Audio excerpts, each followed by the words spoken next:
Companies Act. The specialty of these lectures is that they also include the amendments which are covered by Companies Act 2013. In our previous lecture, we discussed about the meaning of the company, the nature of the company, their characteristics, and the various kinds of the companies. And now let us just continue our journey to the discussion with the various kinds of the companies. We can further just define the companies, the kinds of the companies on the basis of the ownership. Number one is the government company, and on the basis of ownership, it can be the government company and it can be the non-government company. Government companies वो companies होती हैं जिसमें 51% जो share होते हैं, share capital होती है, वो कम से कम गवर्नमेंट ने होल्ड की हो, either holded by central government और either by the state government. ये जो कंपनी होती हैं, इनके जो भी ऑडिट्स होते हैं वो ऑडिटर के द्वारा किए जाते हैं. ये जो ऑडिटर होता है इसको सरकार ही चुनती है, गवर्नमेंट ही चुनती है on the advice of the controller and auditor general of India. ये जो आपके गवर्नमेंट कंपनीज होती हैं, इनकी annual report along with the auditor report houses, both houses of parliament के सामने प्रेजेंट की जाती हैं. Some of the examples of the government companies includes Mahanagar telephone corporation, national thermal power corporation, state trading corporation, hydro electric power corporation limited, BHEL and HMT. Now the second category is the non government companies. जो companies government companies नहीं होती हैं वो non government companies कहलाती हैं. We can further classify the companies on the basis of nationality also.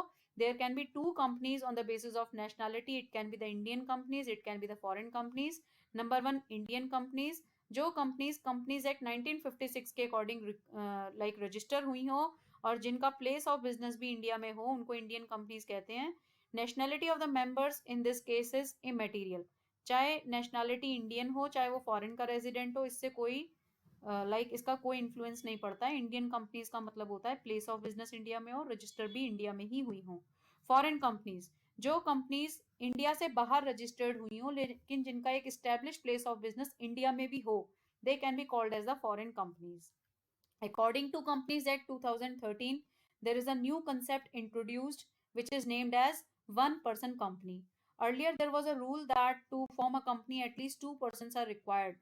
But now, this rule is there just for the private company, but a new concept, new entity is also introduced by this new act, Companies Act 2013. It says that now a single person, if want to form a company, can also form a company. So this is called as OPC, one person company. One more concept has been added by Companies Act 2013. कहते हैं small company. Small companies वो companies होती हैं जिनकी जो paid up share capital होती है वो 50 लाख रुपए से लेकर 5 करोड़ रुपए तक हो सकती है. इन कंपनीज की जो टर्नओवर होती है, यानी कि जो सेल्स होती है, वो 2 करोड़ रुपए से लेकर 20 करोड़ रुपए तक की हो तो वो स्मॉल कंपनीज कहलाती हैं. 2013 एक्ट में ये भी कहा गया है कि स्मॉल कंपनीज के कंसेप्ट में होल्डिंग और सब्सिडियरी कंपनीज को नहीं लिया जाता है. होल्डिंग सब्सिडियरी कंपनीज क्या होती हैं वो हम आगे चलकर पढ़ने वाले हैं. जो कंपनीज सेक्शन 8 में रजिस्टर हुई हो वो भी स्मॉल कंपनी नहीं कहलाएंगी. सेक्शन 8 कंपनीज वो कंपनीज होती हैं जो किसी आर्ट, कॉमर्स, साइंस या रिसर्च के पर्पज से बनाई गई हो, तो ऐसी कंपनीज भी स्मॉल कंपनी की डेफिनेशन में नहीं आएंगी. या कोई और कंपनी जिनको सेक्शन 2 सब सेक्शन 85 में बताया गया हो, वो कंपनीज भी स्मॉल कंपनी की डेफिनेशन में नहीं आएंगी. One more concept has been added by the Companies Act 2013. It talks about the dormant company. Dormant companies वो companies होती हैं जो किसी future project के लिए बनाई गई हों, तो या फिर कोई एसेट होल्ड करने के लिए बनाई गई हों. इन कंपनीज की कोई अकाउंटिंग ट्रांजैक्शन नहीं होती है. ये कंपनीज इनएक्टिव होती हैं क्योंकि इनका पर्पस फ्यूचर में कुछ प्रोजेक्ट को करने का है. So these kind of the companies are called as the dormant company. On the basis of the control, there can be the two companies. It can be the holding company and it can be the subsidiary company. Let us just first discuss holding companies क्या होती हैं. A company is known as the holding company of another company if it has control over the other company. अगर एक company का control दूसरी company के ऊपर हो, तो जिस कंपनी ने दूसरी कंपनी को कंट्रोल किया हुआ है वो कंपनी होल्डिंग कंपनी कहलाएगी. सेक्शन 4 सब सेक्शन 4 में बताया गया है कि a company is deemed to be the holding company of another if by but only if that other is its subsidiary. मतलब एक बड़ी कंपनी अगर किसी कंपनी को होल्ड कर ले, so that company can be called as a holding company. 3 तरीके से होल्डिंग कंपनी बना जा सकता है. अगर 50% इक्विटी कैपिटल किसी कंपनी की एक कंपनी होल्ड कर ले तो ये जो पहली कंपनी है ये होल्डिंग कंपनी कहलाएगी. या 50% वोटिंग राइट्स किसी छोटी कंपनी के होल्ड कर ले कोई बड़ी कंपनी, तो that big company can be called as a holding company. या फिर ये जो पहली कंपनी है ये अपने ऊपर सारे राइट्स रख ले कि इनके सारे डायरेक्टर्स यही चुनेगी, so that first company can be called as a holding company. और जिसके डायरेक्टर्स चुनने का अधिकार कंपनी ने लिया है, that company can be called, that second company can be called as a subsidiary company. Subsidiary companies कौन सी होती हैं? कंपनी को सब्सिडियरी जब कहा जाता है जब उसका पूरा का पूरा कंट्रोल किसी और कंपनी के हाथ में हो, so they can be called as the subsidiary companies. Now the most important concepts that we are going to discuss now is the stages in the incorporation of a company. आप सभी को पता है कि कंपनी एक artificial person होती है जिसको क्रिएट किया जाता है काफी लंबा प्रोसीजर इस्तेमाल करके।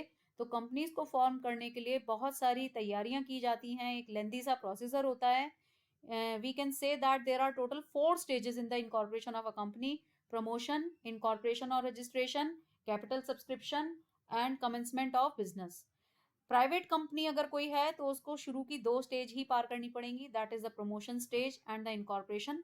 लेकिन अगर आपकी पब्लिक कंपनी है तो उसको 4 स्टेजेस पूरी करनी पड़ती हैं: promotion, incorporation, capital subscription, commencement of business.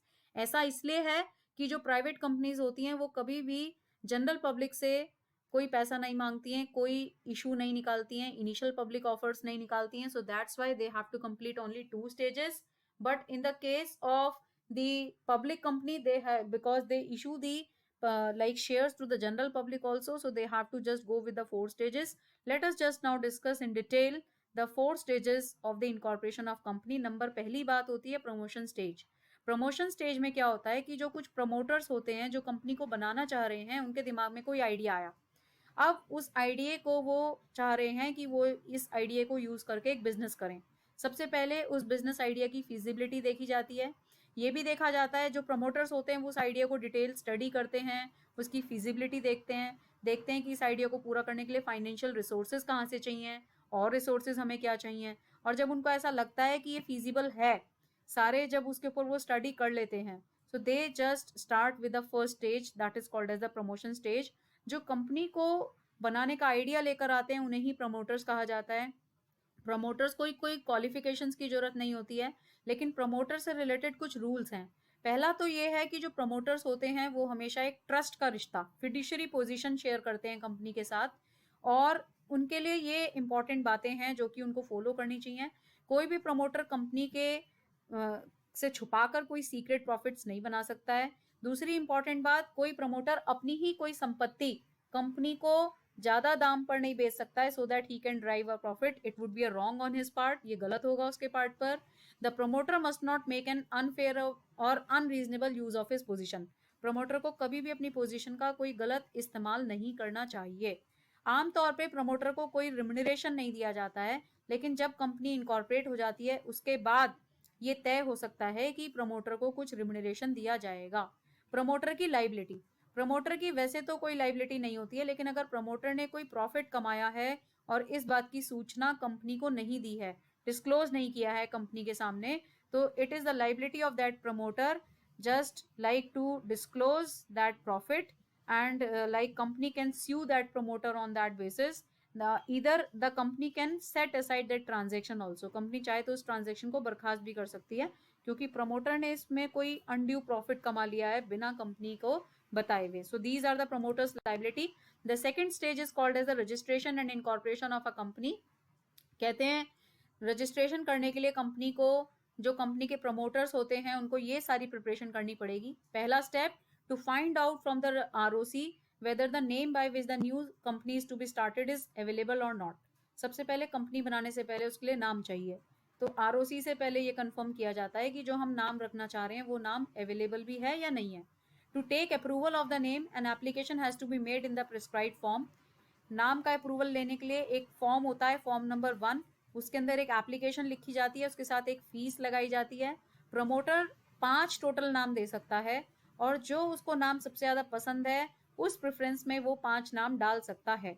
कहते हैं शुरू में 3 नाम दिए जाते हैं, उसके बाद 2 नाम और दिए जाते हैं, और इसके अलावा प्रमोटर को एक लेटर ऑफ इंटेंट देना पड़ता है आईडीआरए के, जो कि वो इशू करवाता है। If the company business come with in the purview of this act, अगर कंपनी कोई मैन्युफैक्चरिंग या कुछ और काम करना चाह रही है तो आईडीआरए से एक लेटर ऑफ इंटेंट उनको आईडीआरए को फाइल करना पड़ता है और इसकी कॉपी भी आरओसी के पास भेजनी पड़ती है। थर्ड इज प्रमोटर को 2 इंपॉर्टेंट डॉक्यूमेंट्स भी तैयार करवाने पड़ेंगे। This is called as a memorandum of association and articles of association. इनके बारे में डिटेल में हम आगे पढ़ेंगे। इसके अलावा to prepare film contracts and a prospectus और statement in lieu of prospectus. तो ये कुछ डॉक्यूमेंट्स होते हैं जो प्रमोटर को सब तैयार करके रखने पड़ते हैं। अगर ये सारे डॉक्यूमेंट्स तैयार हो जाते हैं तो registrar of companies of the state in which the registered office of the company is to be situated. For example मेरी कंपनी यूपी में है, तो मेरे स्टेट का जो भी आरओसी है उसके पास मुझे इस अपनी जो एप्लीकेशन है उसके साथ ये सारे डॉक्यूमेंट्स लगाकर और एक फीस लगाकर मुझे फाइल करना होगा।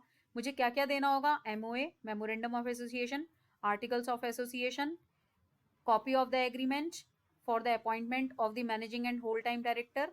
मुझे बताना होगा कि मेरा एग्रीमेंट हो गया है कुछ लोगों के साथ, they are ready to be the whole time director और the managing director of a company. इसके अलावा written consent of the directors, written में कंसेंट डायरेक्टर्स की दी जाती है कि ये लोग इस कंपनी के डायरेक्टर बनने के लिए तैयार हैं।